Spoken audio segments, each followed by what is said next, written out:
The petrodollar is actually a device invented by Kissinger and Nixon. The standard of living of all Americans can be traced back to here, the vast oil-rich deserts of Saudi Arabia. In the early 70s, after the Arab crisis happened with the oil embargoes, OPEC basically tripled the price of oil to the Western world. And at that time, America realized that they were vulnerable because they were importing about 70% of all the oil they consumed.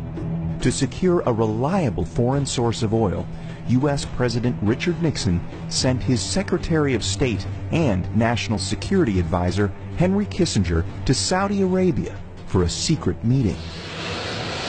The result was a pact that still stands to this day.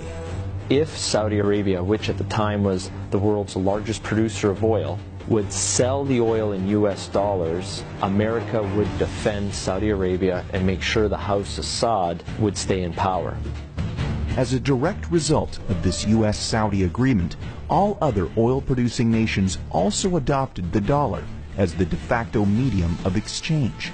Demand for it increased exponentially all over the world, and soon it had a new name: the petrodollar. Your currency is only as strong as the demand for it, just like anything else, the supply and demand. Why the petrodollar is important? It causes a demand for the US dollar. A lot of Americans don't realize that over 70% of all the $100 bills in the world are actually outside of the US. There's more $100 bills in Russia than there are in America.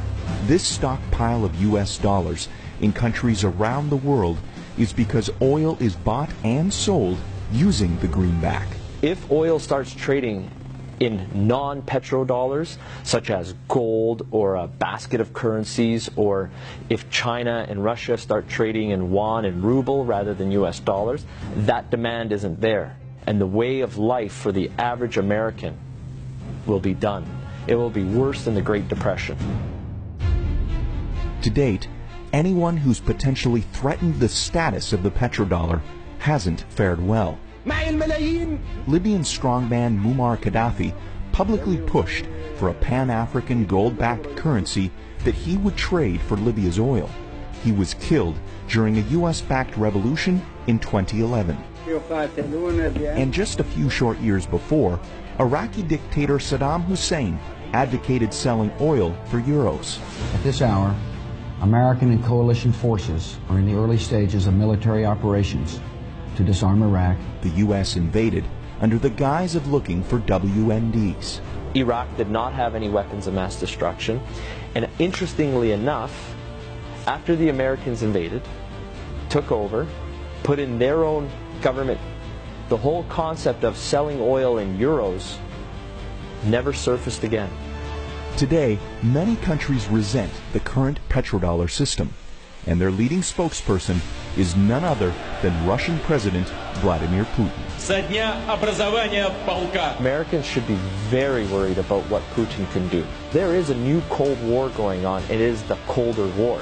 That is exactly what's going on. And who's in the center of this push? Vladimir Putin. And the petrodollar is so crucial to the Colder War. The only thing holding America right now at the top is the petrodollar. And let me make it very clear.